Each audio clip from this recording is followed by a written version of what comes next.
Welcome to the Deep Dive. Today we're jumping into the history and the really revolutionary future of what might be the single most iconic tool in medicine, The stethoscope. the stethoscope. We're going to give you, especially if you're new to all this, the foundational knowledge you need on this device that is, well, still absolutely vital. It really is. It's the critical first step. Cardiac auscultation, just this fancy way of saying listening to the heart. It's low cost. It's non-invasive. And it's the starting point for catching some really serious conditions. Exactly, like heart valve disease. Yeah. This affects over 1.5 million people over 65 just in the UK, and simple early checks can make all the difference. Okay, so let's get into this, because the origin story here is not what you'd expect. This life-saving tool wasn't invented purely for better acoustics. It was born out of a moment of social awkwardness. A necessity back in 1816. That brings us to a French physician, René Laënnec. He's examining a young woman who has heart symptoms, and the sources describe her as being plump. And he had a dilemma, A huge one.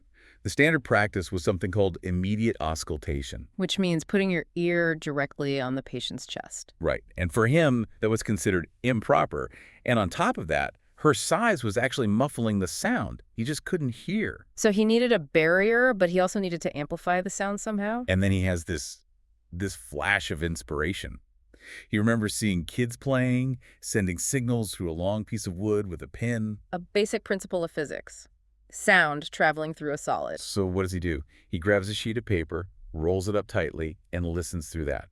Imagine it, the first prototype was basically office supplies. And he wrote that he was surprised and elated. Because the sound was so much clearer, it's much more distinct than even listening directly. He realized he'd stumbled onto something huge, so he pretty much immediately perfected a simple wooden tube, about 25 centimeters long. And that was the first stethoscope.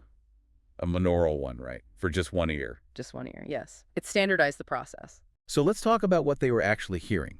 For anyone new to this, the basic healthy heart sound is that classic lub-dub. Right, and that lub, which we call S1, isn't the heart muscle flexing, it's a sound.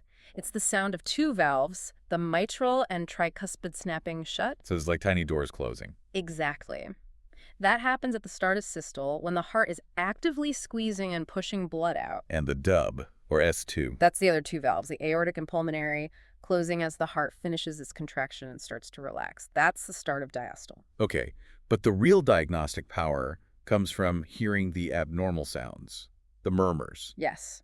A murmur is just the sound of turbulent blood flow. Think of water flowing smoothly through a pipe versus water hitting a blockage or a broken faucet. That gushing, whooshing sound, that's a murmur. And that's how you can tell if a valve is defective. It's the primary indicator. But hearing those subtle sounds was still hard with one ear. That all changed in 1851 when an Irish physician, Arthur Leard, introduced the binaural stethoscope. Binaural, so for both ears. For both ears. And suddenly, those faint, subtle murmurs were much easier to isolate and identify, a huge leap forward. Okay, let's fast forward to today, because now we have digital stethoscopes. Right. In the late 20th century, electronic ones came out that could amplify sound, but the 21st century, that's all about artificial intelligence. This is where it gets really interesting. These new digital stethoscopes don't just amplify, they record and visualize the sound, and the AI helps with the diagnosis. It uses what we call deep learning models for a few key tasks. First is denoising. So basically noise cancellation for the heart. Precisely. It strips out any background noise, lung sounds, anything that isn't the pure heart sound. Yeah. Then it does segmentation. What do you mean it breaks the sound down? It splits the recording perfectly into S1, systole, S2, diastole over and over. It's like a hyper-accurate metronome for the heartbeat. And after it's been cleaned up and broken down. Then comes classification. The AI analyzes those sounds and flags potential abnormalities. It can even suggest the severity. It's like taking 200 years of clinical expertise and putting it into an accessible, portable device. So for you listening at home, what does this all mean?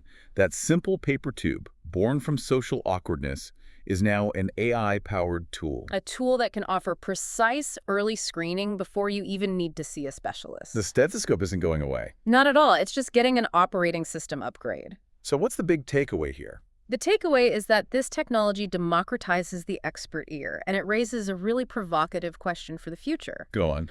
Well, if these low-cost, portable, AI-equipped stethoscopes become reliable enough to spot serious heart valve disease before symptoms even show up, Will we still need expensive, complex imaging like an echocardiogram for the initial diagnosis? Or will that be reserved only for planning the treatment after the smart tube has already found the problem? Something to think about.